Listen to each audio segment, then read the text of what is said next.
So the Christian tradition speaks in terms of the Trinity, God, the Son of God, and the Holy Spirit. This Holy Spirit is seen as the power of God, also as the light of God, the grace of God. God, by definition, is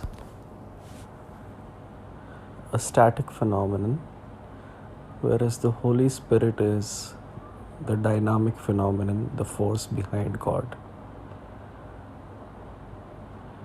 In the Indian tradition, the same Trinity can be represented,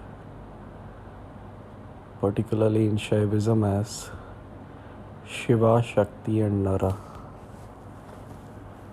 God, the Holy Spirit, and the Son of God,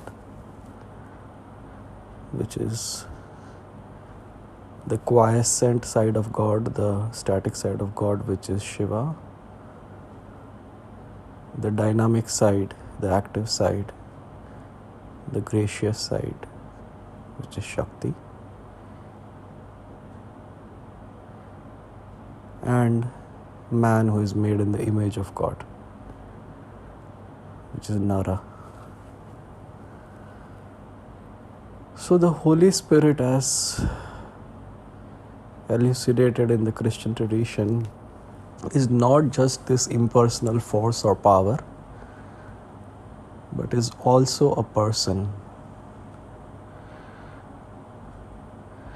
Just the way in the Hindu tradition,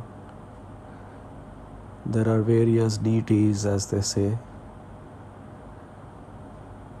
33 crores, if I'm not mistaken, Davies and Devatas. So this is all the anthropomorphic form of God. God represented through a human person. So Holy Spirit can also be related to like a person. In fact, they say that Holy Spirit is a person. And what does this Holy Spirit do? The Holy Spirit, when invoked upon and when allowed to work, energizes us, makes us powerful, gives us abilities,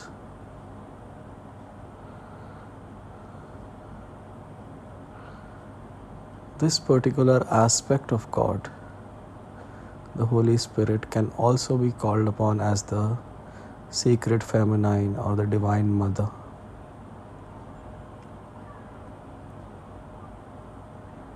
To understand this and inculcate it in your spiritual practice is very important. A lot of spiritual traditions are binary. There's just the God and man, and there's no space for the Holy Spirit or the spirit current, as they call it. In a Trinitarian concept, there is place for the Holy Spirit.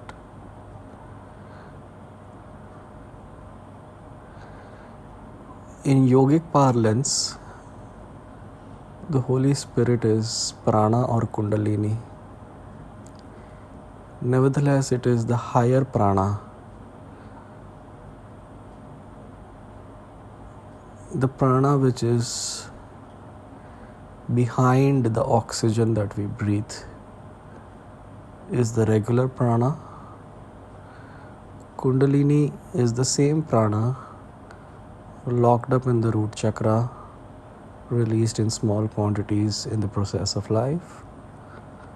But there's also a higher prana which comes from up above, as they say,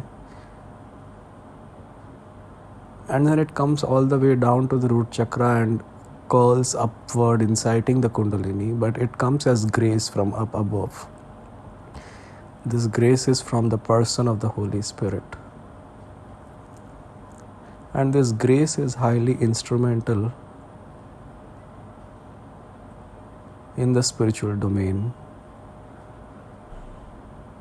There have been many spiritual aspirants who didn't espouse the Trinitarian model, which involved grace, the Holy Spirit, or the Divine Mother, or didn't even espouse prana or Kundalini in their practice. Such practitioners evolved up to a certain point but hit a wall because a large number of spiritual gifts belong to the domain of Adi Shakti or the Holy Spirit, and they can be brought forth only through her grace or his grace, the way you want to put it. And that is what makes grace and communion with the Divine Mother or the Holy Spirit very important in the spiritual journey.